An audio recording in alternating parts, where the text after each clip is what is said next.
It's Thursday, March the 4th. I'm Chuck Vipperman, and this is Southside News Today.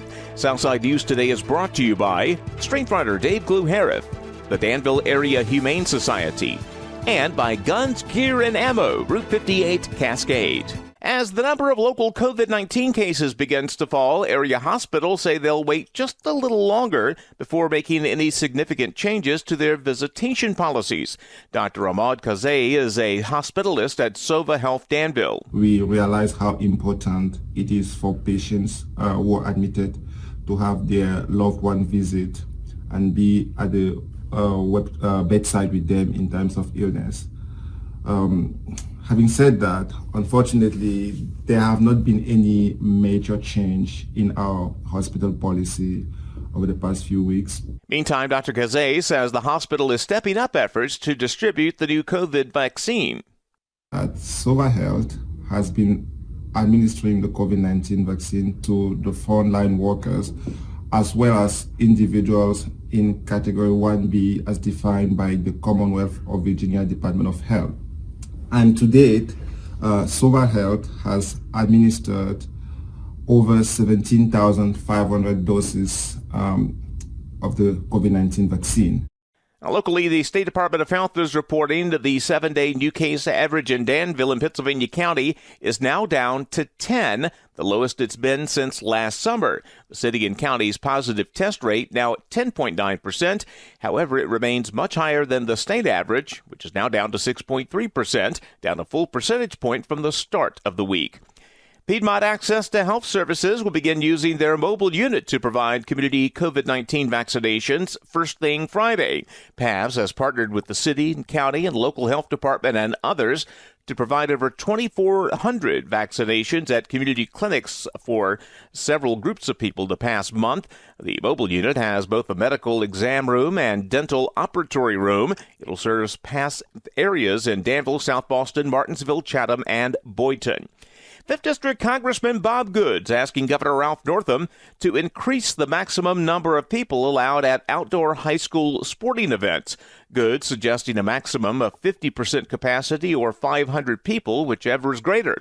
He also wants Northam to follow the CDC's 6-foot social distancing guidelines rather than the 10 feet declared in the governor's order. That order limits outdoor events to 250 people. Right now, it's preventing George Washington High School and others from allowing anyone other than players, guests, and media from attending football games. After being forced to cancel the past few sports seasons due to the pandemic, Pittsylvania County Parks and Recreation says they will have spring baseball, and it'll run from the middle of May through July 17th. Pittsylvania County Parks and Rec Director Justin Price says they're putting safety protocols into place to prevent COVID-19 exposures. Players won't be able to leave the dugout to congratulate teammates after a score, and those in the dugout will have to socially distance and wear masks. Pitchers won't be allowed to put their hands in their mouth or blow on their hands. All equipment has to be cleaned as often as possible. Fans will also have to mask up and obey social distancing guidelines. While Governor Ralph Northam is endorsing Delegate Jay Jones in Jones's bid to become Virginia's next Attorney General and the first African American in that office. Political observers call this a snub of current Attorney General Mark Herring, who's running for a third term. Now, 2 years ago, after Herring called for Northam to resign over the governor's response to disclosure of a racist photograph on his medical school yearbook page, Herring then had to disclose that, as a student at UVA, he had worn blackface while dressing as a rapper for a party. Democrats will choose their winner at a primary in June. By state law, Northam cannot run for re-election. The River District Association tomorrow will launch their brand new app with a scavenger hunt from 10 to noon in the heart of the River District. Kirsten Ahern tells River City TV you can download the new Districts app in the Apple App Store or on Google's Android store, Google Play. Just then head down to the River District for the Apptivity. That's right, I said Apptivity. It's called You Otter Be in the River District. And it serves as a directory of all of the businesses in the River District. Awesome. There's information about parking. There's information about any events going on downtown. And then also we have that ability to do the scavenger hunt, or what they call activities. All you have to do is find the otters and win some great prizes provided by Danville Parks and Recreation and other groups. Saturday, we have the You Otter Be in the River District activity. Really cute. And so we have about 11 of these little cute guys hiding around downtown. And to participate, you can download the app and you will see a button on the top that says contest. Okay, cool. And you click that and it will walk you through how to participate. There are clues and pictures and rhymes and different things to solve, and you need to figure out where the otters are hiding based on those. Now, the app is spelled district. That's D-I-S-T-R-X. D-I-S-T-R-X. Well, yesterday we followed River City TV as they welcomed home the girls relay team from Galileo Magnet High School after they won the state title in the 4x800 meter relay. Now, while they were being honored, the boys team at Galileo was winning their own state championship. So to be fair, here's the boys' return last night.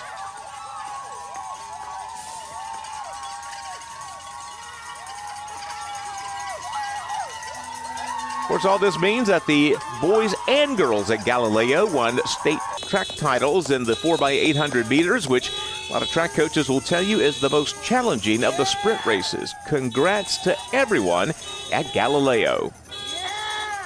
Well, let's keep the smiles a-coming as we look on the positive side with today's Live Positive. Here's Dr. Joey Fawcett. I'm Dr. Joey Fawcett, coaching you to live positive. How well do you see in the dark? My wife was out of town, and therefore I was feeding our horses one extremely dark night. It was cloudy, and there was absolutely no starlight. And the group of horses, this particular group, is fed outside, not in the barn, and they're fed in black pails on the ground. So you got the picture. Sometimes they play with their pails, and they roll them around the pasture. So here I am looking for black pails on the ground on an extremely black night. And I thought to myself, instead of stumbling around the pasture with these horses jostling me, chasing me for their feed, why don't I let the horses show me where the pails are? So I stepped into the pasture. I said, go on, as I've heard my wife say so many times. And I watched as those horses then went and stood over their pails around the pasture. I simply walked up to each one, and rather than crushing my toes, I discovered there was a black pail on the ground in front of them. So I just poured in the feed and I moved on to the next one. You see, those horses could see the pails, and I let the horses guide me. Do you ever find yourself stumbling around in the darkness of your life or something? Instead of just living life, make a life worth living with those people who are sent to you to help you stop stumbling. Ask for help and then feed those around you as you live positive and make a life worth living today. Coaching you to live positive, I'm Dr. Joey Fawcett. Thanks, Dr. Joe. Your forecast calling for clear skies, a bit chilly overnight, winds picking up, lows down to 28 degrees. Now, tomorrow, the good news is it's going to be sunny, but it's going to be much cooler and breezy, highs only around 52. And that's a look at Southside News today. It's been brought to you by Guns, Gear, and Ammo, the Danville Area Humane Society, and by Strength Runner Dave Gluharith. That's a look at your Southside News today. Have a great evening, everyone. I'm Chuck Bitterman.